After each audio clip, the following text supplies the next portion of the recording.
اور جو ابھی تک چلا رہے ہیں ان کے گماشتے ہیں کیئر ٹیکر بن کے. لہذا اگر جو نظر آ رہا ہے ساری جلد سازی نتائج میں ان چوروں کو لانے کے لیے کی گئی ہے، اور اگر یہ حکومت چلا سکتے ہیں یا ان میں اہلیت ہے تو 6 مہینے میں واضح ہو جائے گا. لیکن ان کو اقتدار دینے سے قبل پاکستانیوں کو انتہائی خوفناک مہنگائی سے ہمکنار بھی کیا جائے گا. 28 یا 30 تاریخ تک مہنگائی جو ہے وہ پوری قوم کو گرفت میں لینے جا رہی ہے.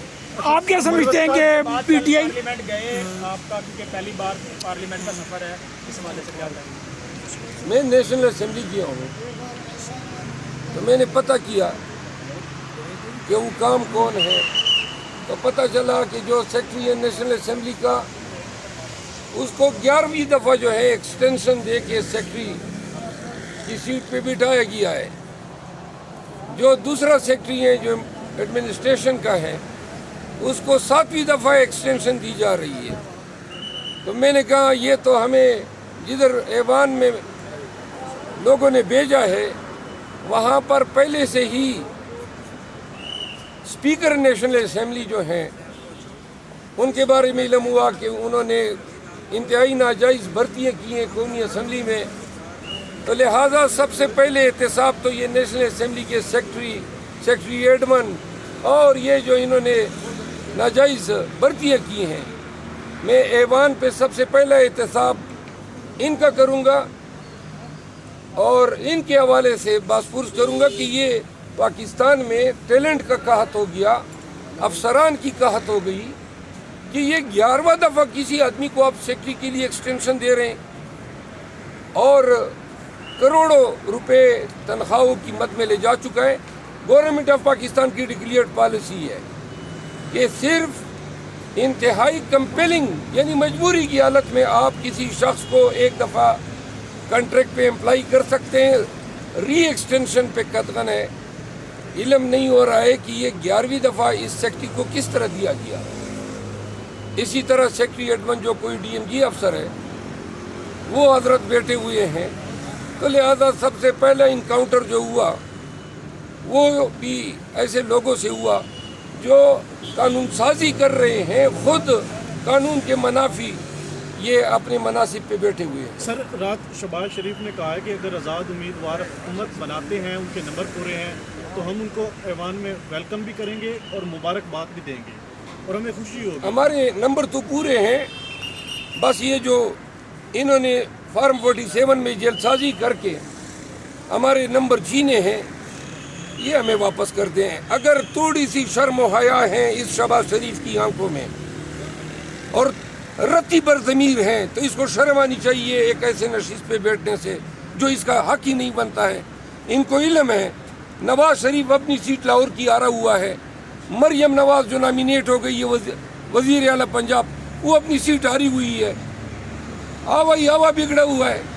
80 نیشنل اسمبلی کی سیٹیں انہوں نے چوری کی ہیں اور وہ بھی پہلے فارم 45 پرانے زمانے میں یا آج اس الیکشن سے قبل فارم 45 جو تھا وہ ٹیمپر ہوا کرتا تھا. اب اس دفعہ یہ کیوں نہیں ہوا؟ نمبر 1 نواز شریف کو یہ بتانا تھا کہ عوام نے آپ کی یہ حیثیت کر دی ہے، اور دوسرا اگر پولنگ اسٹیشنوں پہ یہ ڈرامہ ہوتا تو ملک بھر میں لا اینڈ آرڈر کے مسئلے ہوتے. تو پلان بی کے تحت انہوں نے فارم 47 جو ہیں اس کو ٹیمپر کر دیا.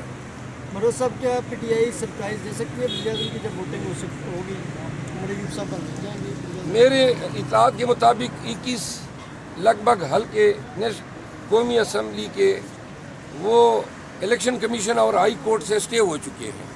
اگر 50 کے لگ بھگ حلقے اسٹے ہو جاتے ہیں تو یہ حکومت کس طرح بنائیں گے؟ اس طرح صوبائی اسمبلی کی ان کی سیٹیں اسٹے ہوں گی تو ریزرو ان کی کہاں سے آئیں گی؟ لہٰذا ان کا حکومت بنانے کا جو ہدف ہے وہ پورا نہیں ہو رہا ہے. مروز صاحب بتائیے گا کہ آئی ایم ایف کی تیسری قسط آ رہی ہے، لیکن تیسری قسط میں انہوں نے شرط رکھی تھی کہ فری اینڈ فیئر الیکشن ہوں گے تو ہم تیسری قسط دیں گے. تو آپ وہ تیسری قسط دے گی؟ کس طرح کی انٹرنیشنل رپورٹس پاکستان کا جو الیکشن ہوا اس کے اوپر آپ سپورٹ کریں گے؟ ہم نے پہلے IMF کے ساتھ ڈیل کو سپورٹ کیا تھا، قطعاً نہیں کریں گے تاکہ یہ پیسے ان چوروں کو ملیں اور یہ جناب پھر جو ہیں باہر بھیجیں۔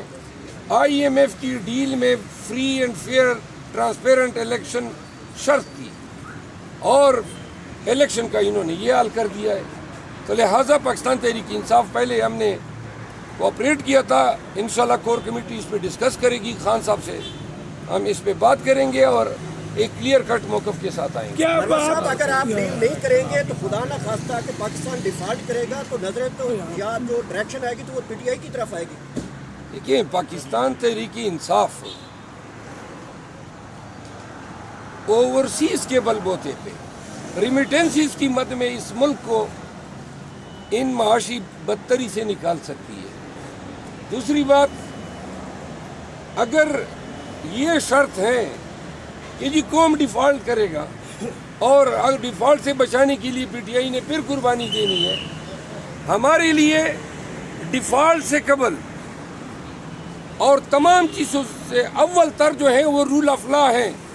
جس ملک میں جس ریاست میں قانون کی حکمرانی نہ ہو وہ اخلاقی طور پہ بھی ڈیفالٹ کر چکا ہوتا ہے، قانونی طور پر بھی کر چکا ہوتا ہے۔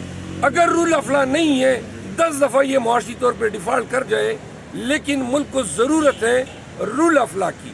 اگر رول آف لا کمپرومائز ہوتی ہے معاشی ڈیفالٹ پہ، ہماری ترجیح جو ہے رول آف لا ہوگی۔ صاحب بلاول بھٹو کہہ رہے تھے کہ ہم